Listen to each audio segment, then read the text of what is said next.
DNS Music Recording Studio Rajoli.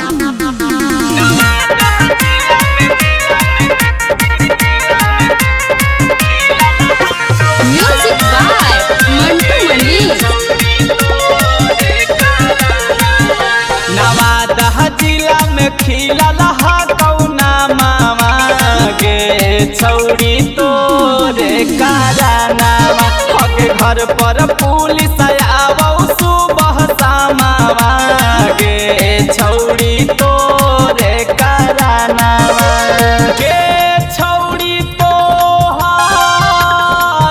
कारनामा हगे संकट में हौ जानावा हगे संकट में हौ जानावा गे छौरी तोरे कारनामा हगे राजहुली में खिलल हौ मोर नामावा गे छौरी तोरे कारनामा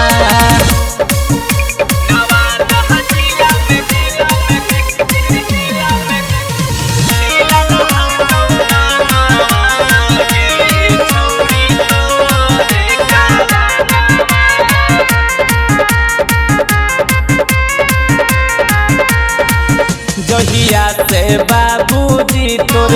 करी दिल कौके सगे हद सल हौ जुआ हमर लहगौ नहीं बे सगे जहिया से बाबूजी तोर करी दिल कौके सगे हद सल हौ जुआ हमर लहगौ नहीं बे सगे गे छौरी डारा लहकौ मानावा घोटा तनय हौ खानावा घोटा तनय हौ खानावा गे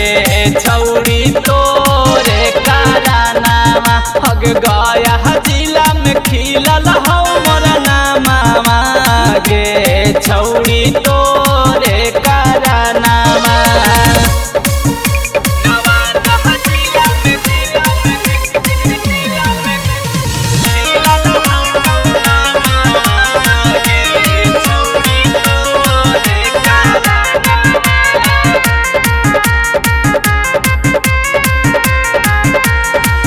जदी जे चहल जइबौ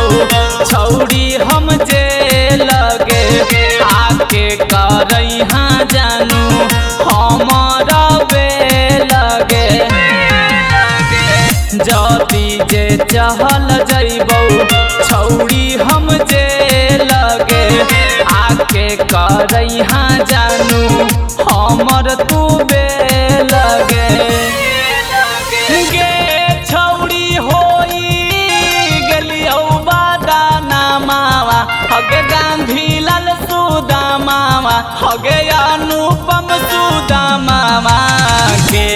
छौरी तोरे कारनामा नवादा जिला में खिलल हौ मोर नामावा गे छौरी तोरे कारनामा